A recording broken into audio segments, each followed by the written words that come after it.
Welcome back to WagerTalk.com. We've got college bowl action. I'm joined by Scott Spreitzer. Scott, we've got Cincinnati and San Diego State battling in the Hawai'i Bowl.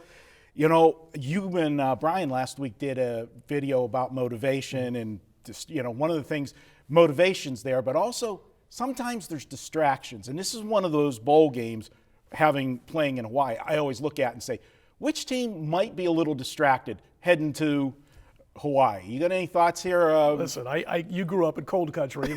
I grew up in the Midwest. If I'm a kid for Cincinnati, I am Waikiki-ing it, man. I'm on the beach. And, of course, San Diego State's players, they've hit the beach a few times living in San Diego and have done quite well. But there's a few distractions in Honolulu. So that kind of makes me think that Cincy might be a little distracted. I don't know if it's going to affect them here. I mean, what a job Rocky Long, though, has done with San Diego State, because when Brady Hoke got this team going in the right direction and then left to take the job at Michigan, you're sitting there thinking, boy, what a loss for the Aztecs. He was really pointing them in the right place. And then all of a sudden, Rocky Long comes into Phil, and he was promoted from within the system to take the head coaching job. And although the attack on offense is a little bit different than Hoke would have run, the bottom line is they just continue to move forward in that same direction, just winning football games. It's crazy. You look at this one, and I agree with you 100%. That's what I was setting you up on. If you're a kid from Cincinnati in December and you're at the beach, and like you said, San Diego State, that's every day of their life. Absolutely. I mean, so all the hot girls and on the beach, not like you and me, we wouldn't be, our heads on a, swivel. Nah. We've been to San Diego. They got plenty of that there.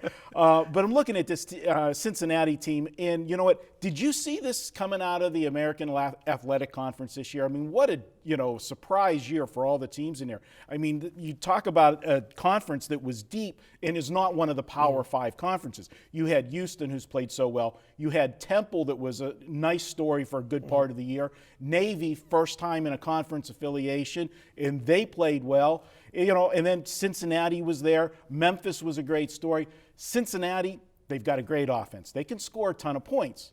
But they kind of have to, Scott, because their defense gives up the points as quickly as their offense scores them. Well, that's the thing about Cincinnati. And by the way, the AAC this year, I thought Houston was a little bit better than I thought they were going to be. I thought Navy was a little bit better than I thought they were going to be. Temple played about where I thought they'd be this year. This team, Cincinnati, disappointed for what I thought they would be. This is the most talented team on an individual player basis in the AAC going into this year. They did not meet expectations as far as I was concerned, but they do have to score some points. And here's the thing about this particular game. I wonder that defense for Cincinnati, which, by the way, has had their problems, as you mentioned, I wonder, with all this time off and preparing for a lesser quarterback than they would have seen if Smith was healthy for San Diego State, if they're going to be able to devise a plan to slow down Donnell Pumphrey, who's certain to be playing for pay in the NFL, whether he comes out early this year or stays in for one more season. If he stays in for one more season for San Diego State, he's a Heisman Trophy contender. So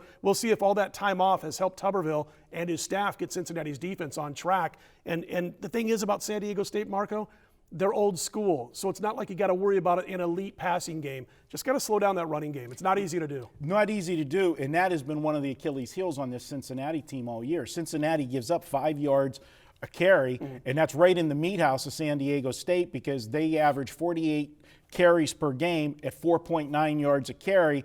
So, I mean, they're going strength versus weakness, and that's it. Now, the bad part of that is, as you said, with the quarterback situation for San Diego State, but this is a team, if the running game's clicking, they're not going to have to put any of the pressure on the quarterback. And if Cincinnati's not making those stops, then it's going to be a situation where San Diego State can just keep pounding the rock and control the game. And then we throw in the motivational part. That's what's got me lining up on the San Diego State. San Diego State won their way to this bowl game. They won their conference championship. Cincinnati, as you said, I got to think that they had higher aspirations coming into the season, and then the way the season went at the end, and they had that one, I think it was a Thursday night or a Friday night game. It was a Friday night game, and they just got railroaded by South Florida. And South Florida, what do? They run the football very well, and they blew them right. I think they put 65 up on them that night. It was, I remember that game because I was on the wrong side of that one. You remember those ones. The real quick caveat, Marco, if I could throw this in before you make it official, I know this is your play.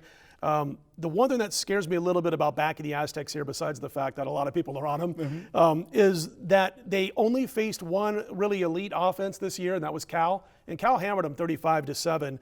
And if they have a problem stopping the Cincinnati offense, then all of a sudden, you remember that Cal game, they had to play catch up. Right. And they had to try to stay in the game, so they had to throw the ball. And Smith was playing, and so did Chapman. They combined to go 14 for 32 from the air. There's a caveat in every game. That's the one caveat for me on San Diego State. If you take a running team and you fall behind, that's always the concern you got to have. But on the same token, if a team like the defense of Cincinnati, if they can keep them off the field for long periods of time, a lot of times that frustrates high-flying offenses when they got to sit for a 5, 6, 7 minute never drive. find that rhythm. Yeah. So let's make it official. This is the Hawai'i Bowl, Christmas Eve.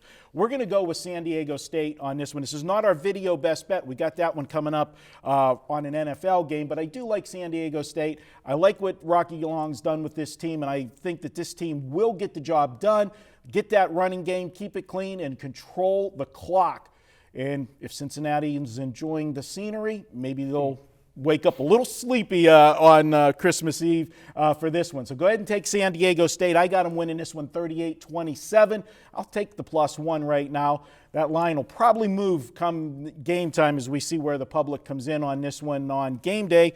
But don't forget, all weekend long, you can pick up that $69 all-access package at WagerTalk. $69, pick your favorite capper, get all of his plays Thursday through Monday. It's the best deal on the web. Check it out, wagertalk.com. I'll be back with Scott with more.